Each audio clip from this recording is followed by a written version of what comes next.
Professor Suresh Sandra, Associate Professor Aline Peterway, and Dr. Linda Bartolome will be joining us in the panel. And the way that this will work is I'll start going through the questions in the order that you guys have voted them in. You can continue to vote questions up so that I make sure that we go through in order of interest from our audience today.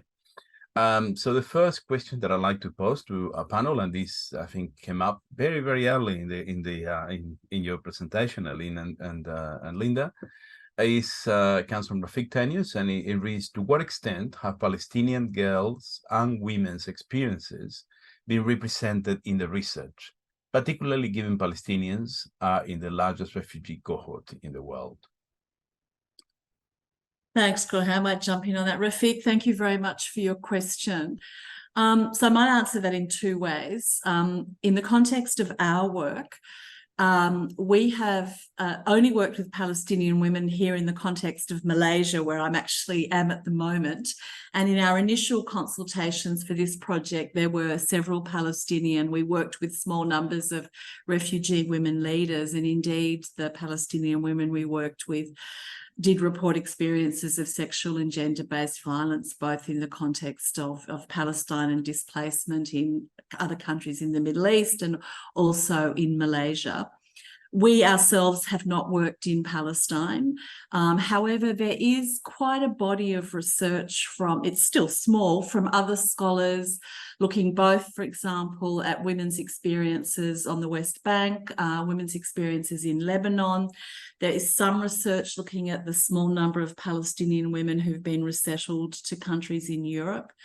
But I think your question speaks to one of the, as I'm sure you're aware, the biggest challenges given the sort of the division between the mandate of UNRWA and UNHCR, and that so often the sort of scholars are working, as we have often done, on collaborative projects with UNHCR. So we've tended to only work with Palestinian women where they're women who are perhaps in Jordan or other contexts outside the areas in which UNRWA work. And I think that's possibly true for other researchers as well. So a really important question. Thank you, Linda. We might go to the next one, which is also addressed, to Linda and Aline. It comes from Mihala Kankanamji. And it reads: thank you for the amazing work of advocacy you are doing and getting this awareness and impact. I'm curious as to what is being done to work with men on prevention, particularly as power dynamics play out. This is also a question below from Atematem, which addresses a similar topic. How are refugee men engaged in these conversations? Is refugee male participation in these conversations useful and productive? So maybe if I can literally address both of those connected questions, related questions rather. Thank you. I'll lead on that.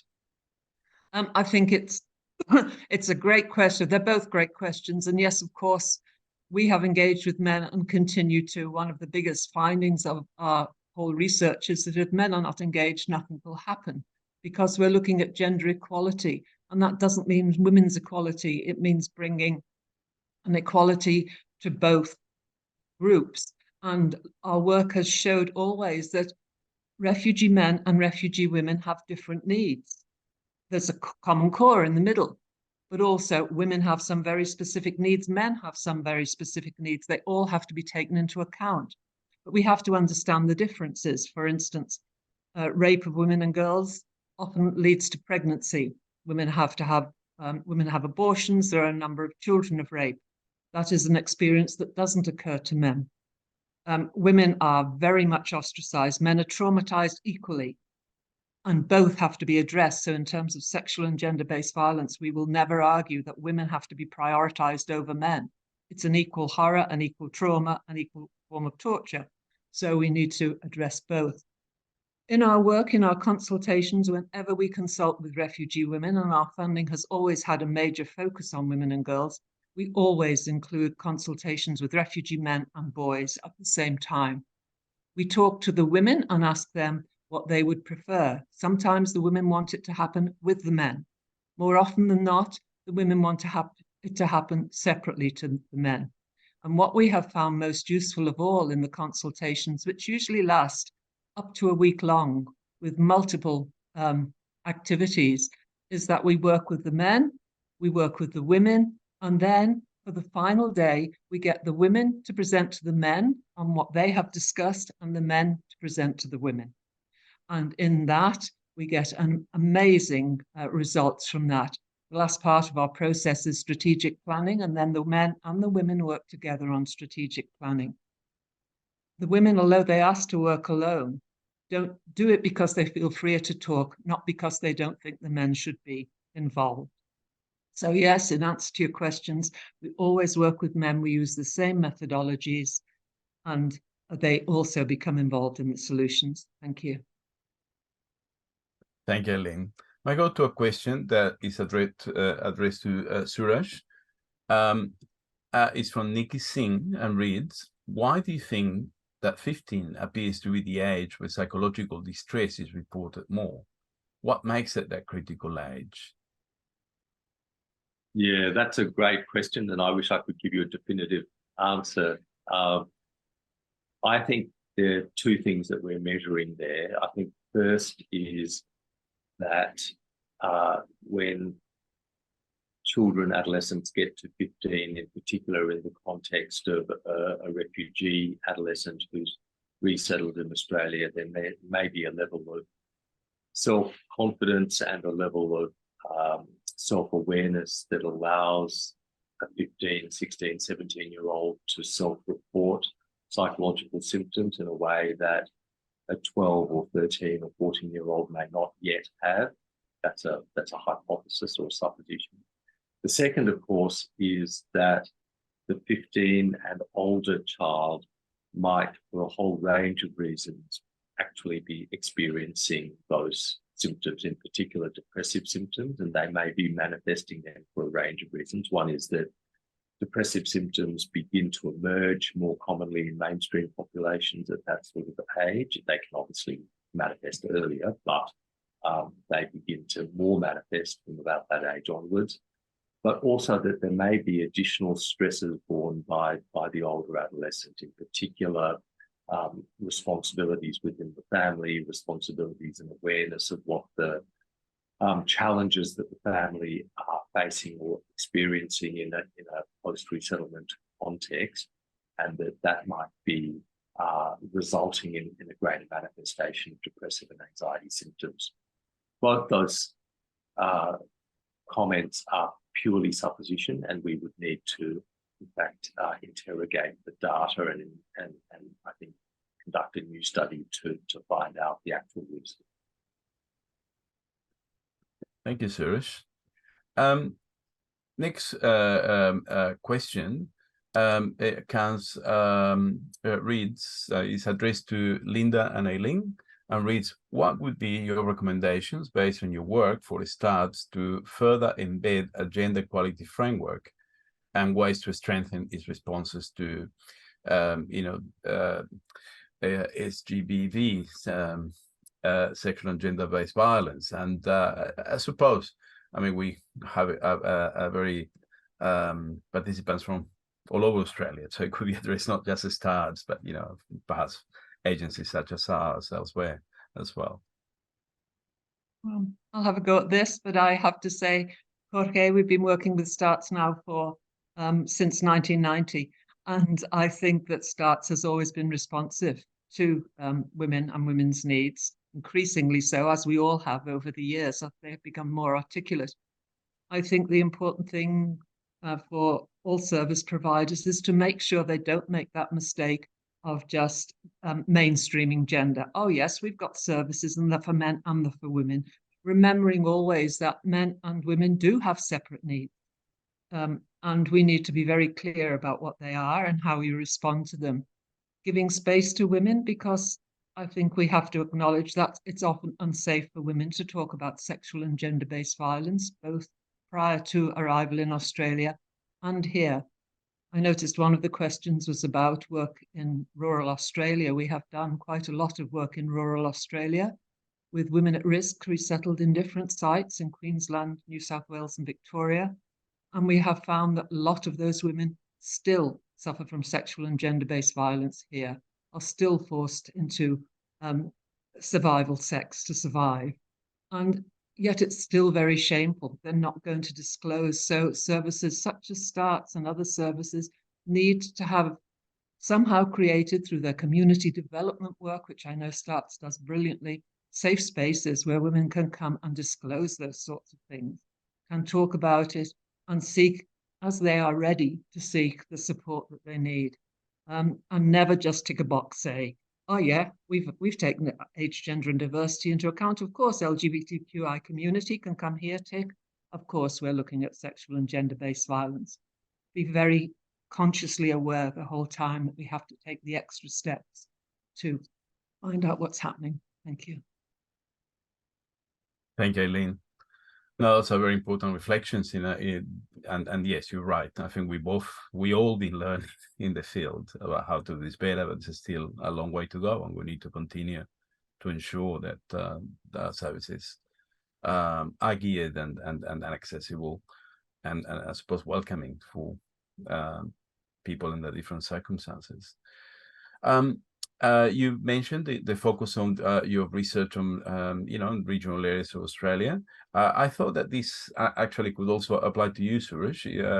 Was any of your sample group, and do you have any reflections about whether there may be a different effect or of where people are, whether they are in urban environments or rural and regional environments as adolescents settling in Australia? Yes, okay. Our sample was purely a metropolitan sample, and so we don't have any data on what happens to adolescent refugees if they're resettled in a regional context. And I think it's important to try and identify what they might be experiencing.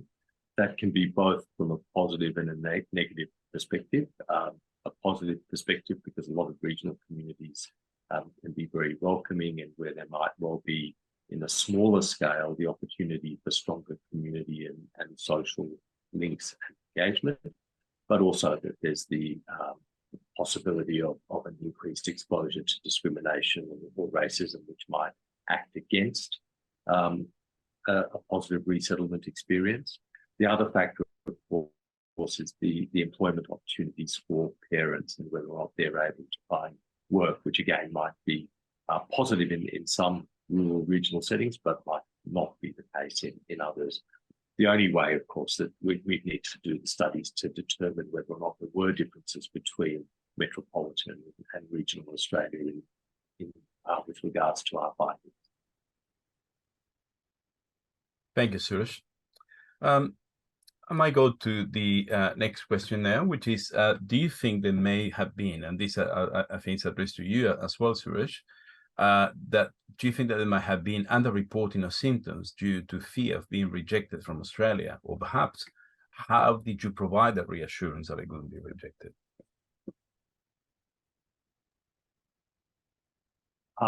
Yes. So I don't think it was due to rejection in Australia. These were refugee adolescents, so they had all moved to Australia for the purposes of resettlement. So I don't believe that they would feel as though they were going to be repatriated. However, I do think that our data indicates, if you like, a honeymoon phase that adolescents might be experiencing as they initially resettled in Australia, where they believed that everything was going to be perfectly fine and great, and that they landed in the in the land of milk and honey, and so therefore they seek to minimise or deny any psychological symptoms or psychiatric symptoms that they might be experiencing, and that they might also be attempting to trying to use a psychological process of saying, well, everything that's happened that's bad is in the past, and now everything is going to be positive and good. So my strategy for coping with my past traumas is to deny that they existed and to try and get on my life in a new setting. So I think that's a possibility. But again, this is something that we're hypothesizing and we need to test. No, thank you. And any good research opens more things to explore, doesn't it? I got another question now from Rafik Tenius. How prevalent and understood is the significance of the impact of trauma on development of Palestinian children under Israeli military occupation? And how does this compare to other cohorts? How resistant to treatment are the experience of Palestinian children? And this maybe, Suresh, if you want to have a go first, but then, you know, that I'm sure that Eileen and Linda may be able to comment on this as well. So I'll answer this in two ways, and I'll start off by saying that I can't quote the literature that's looked at the impact of the war in Palestine on children directly. I know that there have been a few studies, a handful of studies that have been done, but I can't quote those studies.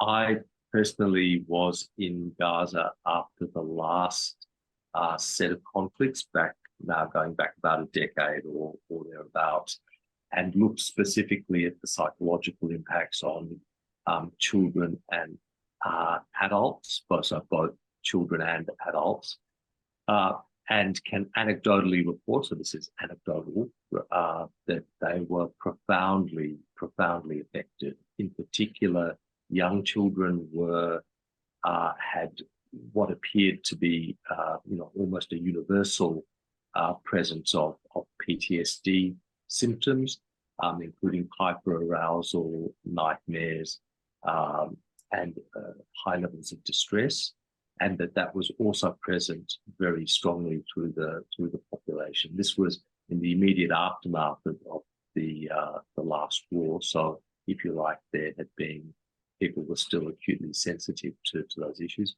and my sense is that exactly that situation would be re-evoked by recent events. Yeah, thank you, Suresh. Eileen, Peter, Linda, anything you'd like to add? No, sorry, can't add. Yep, thank you. Let's go to the next question, which comes from Erin Cappy, and reads, fascinating research. I have the privilege of working with settlement of a new people group in our town over the last year. The correlation of experience of kids coming from a refugee camp, where most of our under 25-year-olds have been born, and reasonably settled mental health would be our experience and observation. So it's really more a comment than a question, Suresh, but I don't know whether you want to. Yeah, so I mean, that's really interesting, because I think the question that our data raises is that if we found such low levels of symptoms in the immediate post-resettlement phase, yet 5 years later we have very high levels of symptoms, as reported in the BNLA study, when's the tipping point? When do adolescents go from being relatively asymptomatic to experiencing symptoms? And clearly we've not been very good as a sector in being able to identify that transition point, because presumably where there's a level of reassurance that kids are not expressing lots of symptoms, then maybe we are falsely believing that they're doing okay, and then we only re-engage with kids once they've developed symptoms. And what we're missing here is that point of transition. Thank you. Let's move on to next question. We've got plenty of questions, so I'll keep moving it along. It comes from Sharanga Sachidanandan. Are there any suggested evidence-based therapeutic approaches for working with children who internalize PTSD symptoms? And Suresh? Yeah, so lots of approaches have been tried, and that's probably indicative that none of them are very effective. That's not to say that we shouldn't keep trying and adapting, and that there are a number of approaches that do have some evidence base. Some of the challenges, of course, in working with children from refugee backgrounds are the same as the challenges that we experience in working with adults, about cultural models of illness, about parental perception, and in particular around stigma, and around English language fluency. And in particular, the sense that children, and in particular adults who have alternate models of illness and of psychological symptoms, might not be easily amenable to Western notions of psychological mindedness and psychological therapies. Thank you. Next question, I think, is addressed to Eileen and Linda, and it's from Atematem. It reads, what is the proportion of academics involved in the research programs named in this presentation are women from refugee backgrounds? What is being done to increase the participation of women with refugee backgrounds as scholars in future projects? Can I start with this, and then I'll toss it to Linda? Atematem, this is part of the whole struggle I think we've been involved with. Back in 1989, 1990s, there were no refugee women scholars involved. If there were, they were so rare, you could barely find their work. Over the years, that has changed. There was a group of excellent scholars emerged from the African nations, not too many of them refugees, but African feminists, talking about refugee issues, and men as well, writing about refugees, but very few. It's always been small. Moving forward, we've got to the situation where refugee scholars are emerging and really having a lot to say, really important things to say, excellent analysis. In our particular project, which is, I think, what your question was really about, we, as part of our methodology, with every population we work with, we invite refugees to participate, both as participants, because it's action research, participants in identifying problems and designing programs, and we've been able to get the funding for them to run their own programs. And this is all part of a research. So they sign a contract, not just to be part of a project, but also to be research participants, all of them on contract. Most of our writings over the last 5 years has actually been reports, United Nations reports and major reports, which have been peer-reviewed and published. And all of those reports are co-authored with the refugee participants with whom we work in the field. Linda will talk a bit more about that now.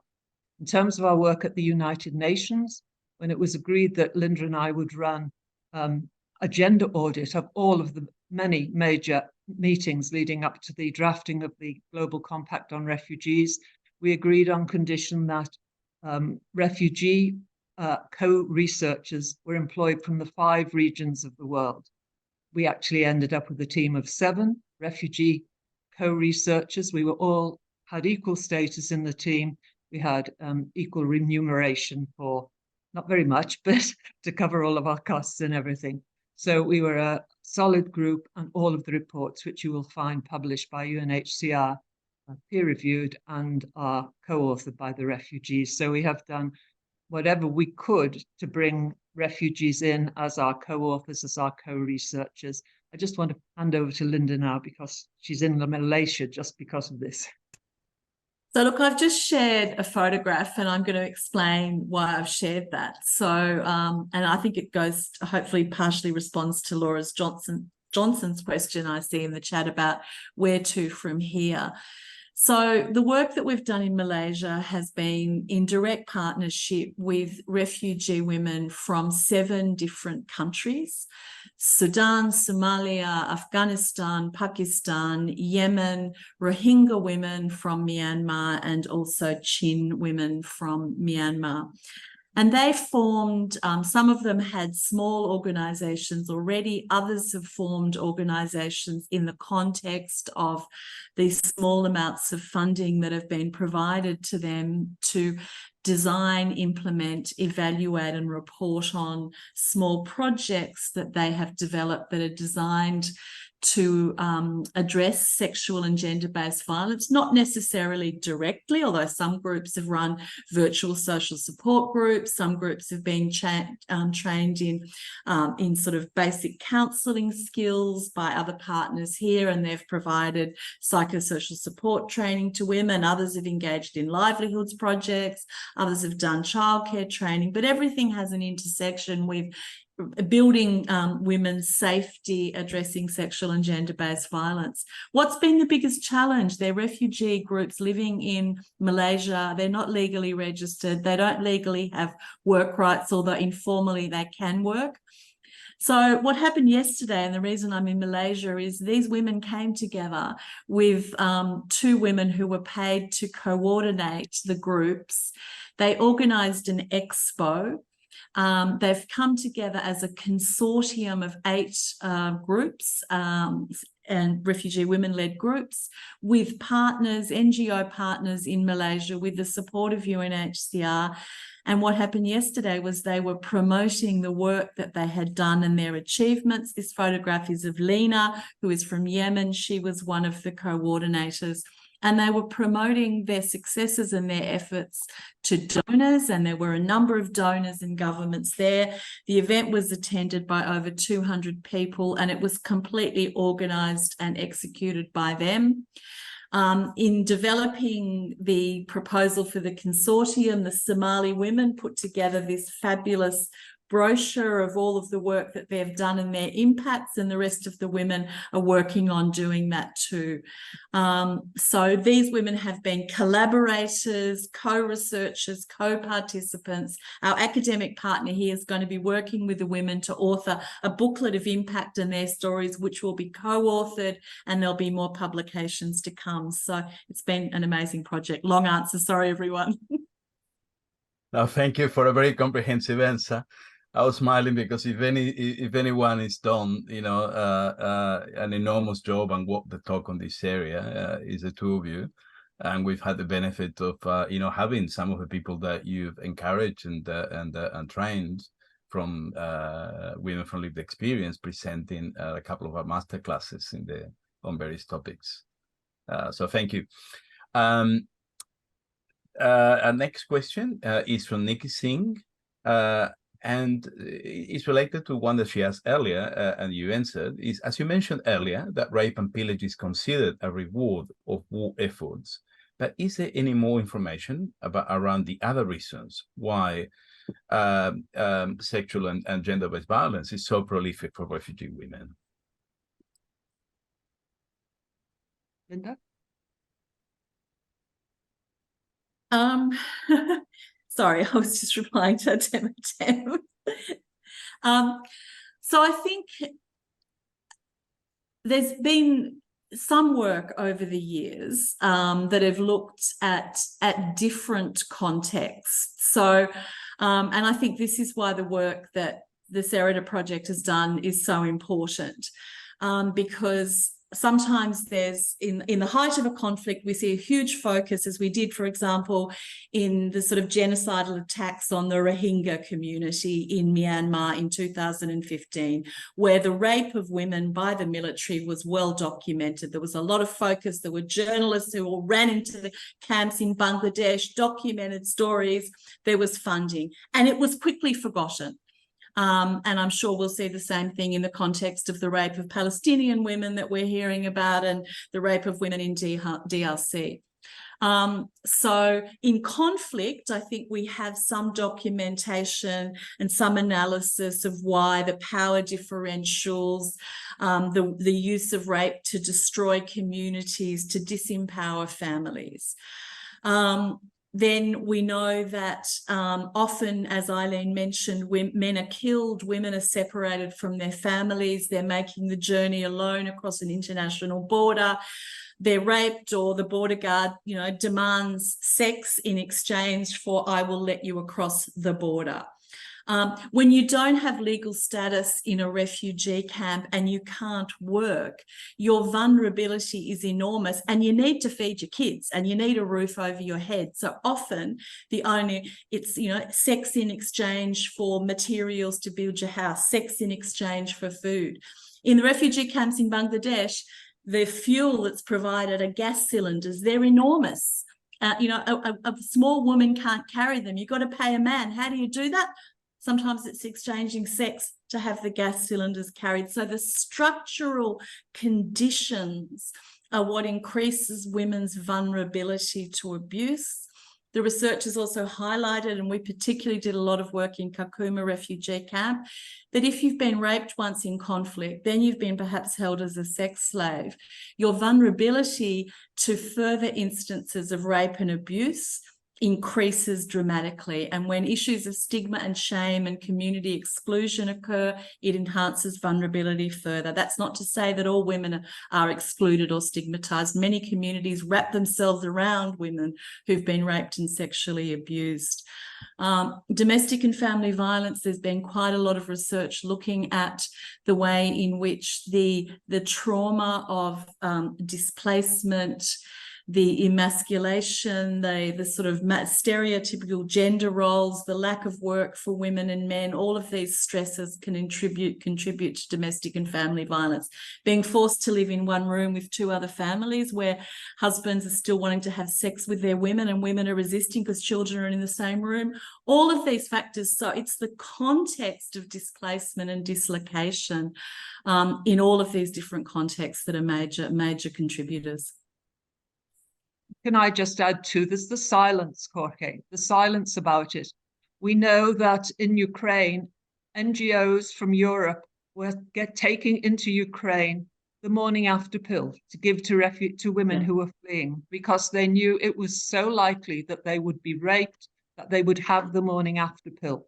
We know that in Latin American countries, NGOs give condoms to women who are fleeing because they know also that they will be raped. There are very credible reports of women in Ukraine being holed up in cellars in the first months of the war and raped until they were pregnant. Rape as genocide. It actually hit the national news, but then it disappeared. We don't hear about it. It doesn't become part of the major response. And I think this is why Linda and I have been fighting for so long. Until we break these silences and address these things, they're not going to get much better. Thank you. Thank you. And yes, as you mentioned, it's an ongoing struggle that we all need to be part of. Is that and silence plays such a big role in that. Thank you. Next question is from Faith Baca and reads, what are your ideas? I think this is back to Suresh. What are your ideas about the reasons why refugee adolescents presented with lower levels of mental health symptoms than the general population? Yeah, that's the $64,000 question. And as I sort of implied earlier, I think there are a couple of reasons why adolescents are not reporting symptoms. Firstly, I think they do experience a positive rush when they arrive in Australia, and they do feel as though they have escaped whatever challenges and vicissitudes they've been facing in either the refugee camp, transit camp, or country of origin. And so therefore, I think there is a sense of relief and potential excitement about how they're going to be able to reinvigorate their life in Australia. So I think there is a honeymoon sort of element or component to it. I think there is also an element of wanting to put behind them the symptoms that they might have been experiencing, in the hope that if they cover over those symptoms, then those symptoms will go away because they're going to take an optimistic frame of mind forward. I think also that there's an element of children not necessarily recognizing psychological symptoms and therefore not reporting symptoms because they don't have a language or an understanding for that type of distress that they might be experiencing. So they might potentially manifest it in different ways than psychologically. And I also think there is an element, and this is the data that shows the relationship with depressive symptoms in parents. I think there might also be an element of children still wanting to protect their parents from their own suffering and their own experiences, so that parents don't have to also deal with their own illness, but then also their child's illness. And so there might be some protection of the parent by the child in not reporting or not recognizing these symptoms. But as I've mentioned, these are speculative because we've only just discovered or identified this this low prevalence rate. Thank you, Suresh. Might move over to the next question. That is a follow-up question from Milhara Kankamanji, who asked about services for men earlier. And it reads, thanks, Aline, for the comprehensive answer. Really appreciate it regarding how both men and women of refugee background are engaged in consultation. In my question, I was more curious on whether work has been done with perpetrators or potential perpetrators of sexual and gender-based violence with a focus on prevention and reoccurrence, so we can build more safer places for refugee women.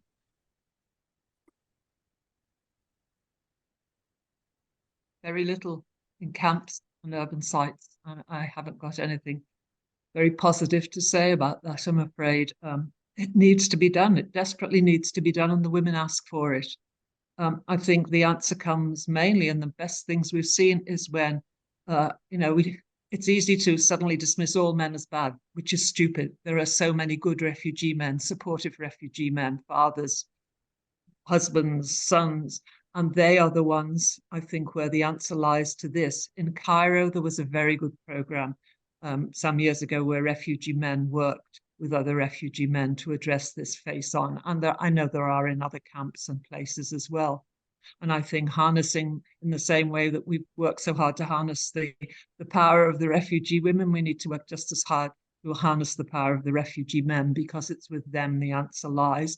And there are so many good men willing to do this. But like us all, they need training. They need seminars like this. They need information, resources, and they need some support, because if you're just having to go out and find any badly paid work to feed your family, and someone comes up and says, oh, come for a 2-day seminar to help you address gender-based violence, they're going to have a very hard choice. So we have to properly resource these things as well. Thank you.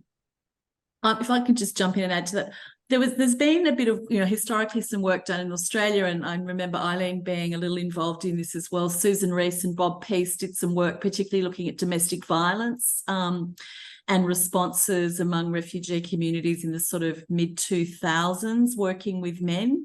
And so there's been a bit of work done in that area, but the sort of focus on perpetrators is something that Jenny Phillimore from Birmingham and her team are also just kicking off some new research on as well, and wanting to look at it across that continuum of displacement and looking at what might work. But I think we also have to acknowledge, I talked about the cuts in development aid. You're all sitting in the refugee sector. I know how hard the cuts have bitten in Australia now. So a lot of these programs are often short, they're good, and then they disappear again. So I think that the need for ongoing targeted funding that really does respond to community needs and work in partnership with refugee communities is as much an issue in Australia as it is in many other contexts. Absolutely. No, thank you, Linda and Eileen.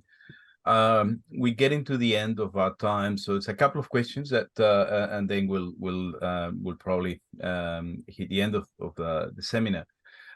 Next one comes from Holly Kacha, and it's addressed to Suresh, and it reads, I'm curious about how the research explores or what it might indicate about more diffuse symptoms of trauma that children frequently present with, such as developmental impacts or more CPTSD, complex PTSD symptoms such as emotional dysregulation, dissociation, or impacts on relationships or sense of self, as opposed to intrusion symptoms or avoidance, for example. Suresh? Yeah, good question, Ollie, because the instruments that we used were the accepted gold standard in the refugee mental health space. And I think what you're indicating is that, well, maybe they're not really so fantastically good. We would say that the interplay between what we captured on the Arkenbach, which is a self-report scale, which indicated low symptoms from the actual from the adolescents themselves, is probably a better indicator of the fact that there were low levels of symptoms. And I would place less emphasis on the rats, which is a combination of sort of self-report, but also rate administered sort of symptoms. And obviously they both have a focus on and were developed in mainstream Western populations. And so therefore their potential applicability, although they do state that they're applicable to other populations, may be questionable. I do think that these data suggest that we should do a much more fine-grained and detailed analysis of the symptomatology of children to find out whether it's just overt symptoms, and in fact whether they do have covert or more subtle expressions of psychological and psychiatric distress. Thank you, Suresh. And we're getting to the end of the seminar, but there's one question that I'd love to end with, which is the question that you partially addressed before from Laura Johnston, addressed to Eileen and Linda, which reads, after such important and meaningful development, after the sexual and gender-based violence online tool is launched, what is next for this particular project? Will partners and funders continue supporting its implementation overseas? Big question mark. Eileen, do you want to take that? Oh, you come in. Well, we've been very fortunate with our major funder, DFAT, who have been amazing. I retired officially 10 years ago, and they keep giving me more money to keep going with this project. And Linda, so we've been very fortunate in the funding. The project has been quite successful. There are strong indications it will be refunded for this year, and to take the intent of the question as we come to the end of the project, it can't go on forever, obviously. We are looking at next year we're developing this tool, which is quite complex. We have been asked by UNHCR to run training for them and their partners and other key stakeholders in Malaysia and across the Asia Pacific region. So I think the funding that we get next year will be very much about provision of training across the Asia Pacific region to pass on the tools, and that will be co-run by refugee women. The refugee women who have developed the tools with us through their participation in the project are amazing presenters, and we think that that is probably the best heritage we can give to this. At the same time, we'll be working with the women. They've come up with this wonderful idea of the consortium. We need to formalize how that can happen, because it happens differently to different groups, so that they themselves leave a tool that can be used, we hope, internationally, because big donors will only fund big groups. They won't fund a small, however successful, refugee group. So if 8 can get together, well, maybe the big donors will start to pick up and fund them. So we have got a sustainability plan in place, and watch this space. Thank you so much. All the best with that. But look, I suppose we need to remind ourselves that this is, a fight. That is a fight for us all to keep fighting. I think that the things that you've been talking about are not well known in the community at large. And as you said, this actually a conspiracy of silence about it. So I think we need to continue to work to get against that. But your work provides the evidence base and the data that can help us support these arguments. Look, thanks so much to the three of you. I think it's been a fantastic presentations, incredible discussion. Thank you everyone that put questions. We answered 17 questions in the course of this discussion, and we still have 5 more that we couldn't get to. All very interesting. I'm sure that will have been great to be able to expand the discussion in those directions. So if you enjoyed this event, I'd like to encourage you to then continue checking our website for future events in a training section of the STARTS website, or even better, subscribe to our newsletter update so we can keep keep you informed of things that are coming up. As you can see, the level of discussion at these events, clinical masterclasses, it's been amazing, thanks to people like Linda, Suresh, Eileen, and the rest of the people that be supporting us in this enterprise. And I'd like to also thank the team responsible, Nuria Mehrabi and Melanie Limon, and Emina, that have been supporting this project throughout the year. Thank you so much. Have a lovely rest of the day, and let's keep working on this together. Thank you.